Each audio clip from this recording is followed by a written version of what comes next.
Tu dietista vegano, episodio 12.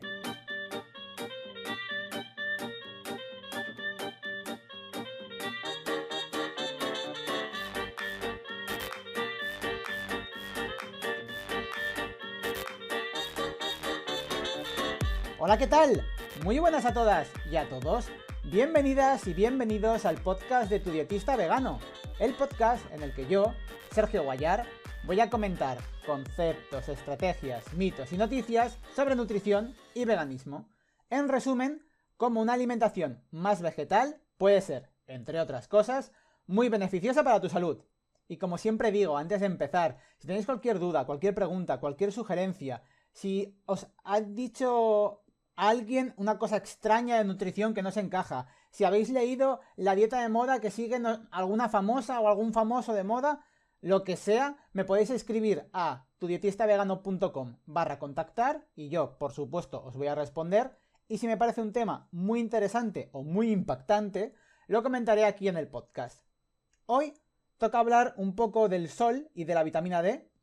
Y como ya anticipé un poco en el podcast en el que hablo sobre calcio y la salud ósea, la vitamina D es un factor importante que hay que tener en cuenta. Y es que actualmente hay un marcado déficit de vitamina D a nivel mundial. Y esto sucede paradójicamente en países soleados. Quiero remarcar que esto se da independientemente de la alimentación que lleven las personas. Es decir, el podcast de hoy no va a estar tan centrado, digamos, en una alimentación 100% vegetal, pero sí que es algo a tener en cuenta porque si vives en un país en el que no sea muy soleado o si tú, por los motivos que sean, no puedes exponerte al sol, quizás en esos casos sí que necesites una suplementación adicional, pero no por el hecho de ser vegano, sino por el hecho de que no te estás exponiendo al sol. Ahora a continuación yo os lo voy a explicar, así que antes de correr vamos a andar. Y básicamente esto se puede dar, esta menor exposición, como os estaba diciendo, pues por motivos sociales o laborales también. Como por ejemplo, pues gente que estudia, gente que pues por su trabajo tiene que hacerlo en lugares cerrados, o incluso los turnos de noche. Al tener que trabajar de noche, pues generalmente estas personas duermen la mayor parte de la mañana por el día y tienen menos tiempo para exponerse a la luz del sol. Además de esto, obviamente, pues esas personas que dedican mucho tiempo, que pasan mucho tiempo en casa, como comentaba un poco en el podcast de la salud ósea, hacía referencia a aquellas personas que viven en cuevas, aunque no sean técnicamente cuevas, pues bueno, esas personas que apenas salen de casa o que van en coche a todas partes también a las personas, pues por ejemplo, que se ponen cremas solares, que algunas de estas cremas bloquean la absorción de la vitamina D de los rayos solares. Y bueno, también los gimnasios que generalmente son espacios cerrados, ¿no? En los que no hay luz solar, pues eso también condiciona un poco que al no ejercitarse al aire libre, pues estamos menos expuestos.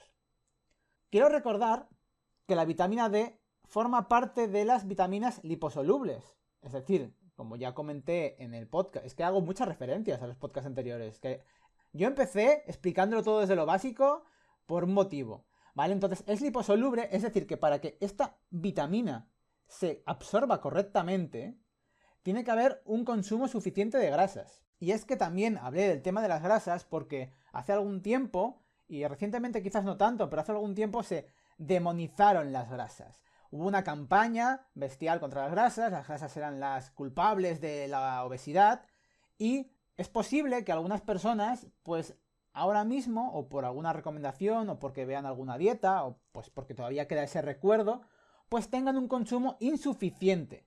Y con esto os quiero recordar que, como ya hablé en los conceptos básicos, las grasas son un nutriente esencial, es necesario, necesitamos adquirirlas a través de la alimentación, a través de nuestra dieta. Por otro lado, también recientemente, en los últimos años, ciertas asociaciones médicas, sobre todo dermatológicas, pues han extendido un cierto miedo con la exposición solar. Y a ver, es que claro, una cosa es que tú pues des un paseo pues con una manga corta, digamos en verano, y pues te dé pues esa media horita, digamos, el sol y demás. Pero es que no es normal, porque hasta, para poner un ejemplo, hasta los leones en la sabana, que hace un calor y mucho sol, por supuesto, buscan la sombra, pero los seres humanos somos capaces de ponernos una toalla y quedarnos al sol 4 horas en verano de 12 a 4 de la tarde. Y hombre, claro, luego pasa lo que pasa. Entonces, no hay que tenerle tanto miedo al sol. Es verdad que el sol puede causar un envejecimiento de la piel y otras cosas, sí, obviamente si se está muy expuesto, pero una exposición moderada puede ser muy beneficiosa. Y por eso, generalmente, pues las recomendaciones generales que se dan en estos casos son de una exposición de unos entre 15 y 30 minutos, ya bastaría para tener la vitamina D que necesitamos. Obviamente, a mayor parte tengamos expuesta al sol, pues mayor, digamos, superficie vamos a tener para recibir esos rayos solares. Y también en invierno, obviamente, pues no va a ser en manga corta, va a ser en manga larga. Entonces, apenas te va a impactar los rayos del sol. Entonces sí que es verdad que te van a dar en la cara, quizás en las manos si no llevas guantes, y pues es posible que se necesite algo más de exposición o incluso, pues como he dicho, si se da en unos países en los que hay muy baja exposición solar, quizás se debería de valorar la suplementación. Por otro lado, he de decir que las personas mayores, así como las personas enfermas crónicas y aquellas que tienen más grasa corporal, sintetizan menos vitamina D. Y me gustaría añadir que el déficit de vitamina D también se asocia con algunos tipos de cáncer, porque es verdad que la exposición solar puede provocar cáncer de piel, pero la falta de vitamina D también está asociada con una mayor evolución en algunos tipos de cáncer. Y recientemente, además, algunos estudios, ahora que estamos con el tema de la COVID-19, señalan que es de vital importancia tener unos niveles óptimos de vitamina D en la sangre frente a estas infecciones, como la del SARS-CoV-2. Existen dos formas de vitamina D. La vitamina D2, que también se le llama ergocalciferol, tranquilos, esto no entra para examen, no hace falta que os lo aprendáis, que se encuentra principalmente en los alimentos de origen vegetal, en muy pequeñas cantidades. Yo a esto, como digamos en inglés, que generalmente es lo que le llamaban los false friend, digo vitamina D2 como si fuera de dedos de la mano, y digo no, es mentira porque está en las plantas y las plantas no tienen dedos. Te está engañando, ¿vale? La vitamina D2 te engaña. Por si os sirve, este es mi truco para saberlo. Y por otro lado está la vitamina D3, que se llama colecarciferol y se encuentra principalmente en alimentos de origen animal. Y es la que sintetizamos por la irradiación solar ultravioleta a partir de nuestro colesterol. Esta forma es la más efectiva y biodisponible. Pero ojo, que sea la más biodisponible no quiere decir que, por ejemplo, la suplementación con vitamina D2 no sea efectiva. Es efectiva igualmente.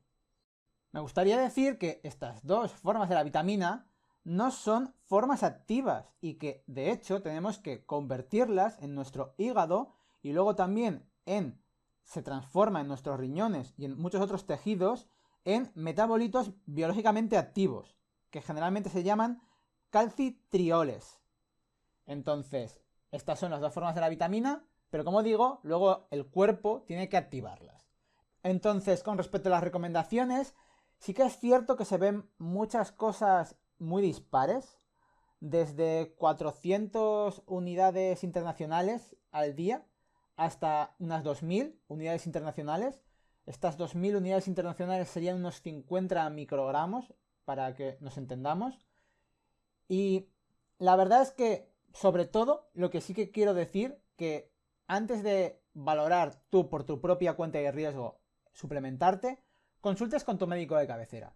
Sobre todo, si es posible, que generalmente espero que sí, se haga una analítica, se valoren los valores de vitamina D y, en caso de estar en déficit, pues ya llevar una suplementación.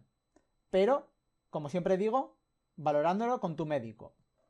Aunque es verdad que las vitaminas liposolubles son más tóxicas, ya que no se eliminan por la orina, son más difíciles de eliminar, se cree que tendríamos que tomar unos valores de aproximadamente 10 veces más las cantidades necesarias para que se dé esta toxicidad producida por el consumo de vitamina D. Esto claro cuando hablamos de suplementos, porque si estamos hablando de exposición solar, el cuerpo es sabio y no se dan estos casos. Pero en caso de haber suplementación, sí que hay este pequeño riesgo de que se pueda producir esta toxicidad. Entonces, ahora hablando ya un poco y centrándome en España, para terminar, sí que es verdad que ante un déficit, generalmente aquí se suele recomendar un suplemento llamado hidroferol. Pero este suplemento no es apto para personas veganas. Esto es porque muchos de estos suplementos, que este en concreto pues se hace con vitamina D3, que os recuerdo, por si no habéis estado atentos, que es de origen animal, generalmente, pues se utilizan aceite de pescado o lanolina de oveja. Entonces, hasta hace no mucho, los veganos solo tenían, pues como opción para suplementarse, en caso de necesitarlo, la vitamina D2, pero ya empieza a haber suplementos veganos de vitamina D3 que se obtienen a partir de microalgas. Entonces, bueno, hasta aquí el tema de la vitamina D. Creo que ha sido mucha información de golpe, espero que lo hayáis entendido todo bien. El resumen es que, en principio, si hay una exposición solar suficiente, no debería ser necesario suplementarse y, sobre todo, que si necesitáis suplementaros, que antes lo valoréis con vuestro médico y en caso de hacerlo, es más efectivo suplementarse con vitamina D3, pero ojo cuidado que no toda es vegana, aunque ahora empieza a ver que la vitamina D2 también sirve y como digo, las recomendaciones generales son de hasta 2000 unidades internacionales, que son unos 50 microgramos.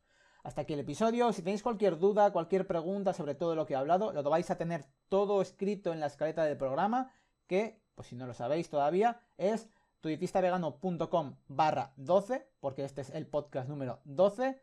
Que nada más, que muchas gracias por escuchar el podcast, sobre todo, por compartirlo con vuestros familiares, con vuestros amigos, con aquella persona que creáis que le puede ser de utilidad. Que también muchísimas gracias por suscribiros en Spotify, por las valoraciones y comentarios de 5 estrellitas en Apple Podcast, por darle a me gusta, por comentar en iVoox, en todas las redes. Infinitas gracias. Y nada más, que muchas gracias de verdad por estar aquí al otro lado. Y que nos vemos en el próximo episodio. ¡Adiós!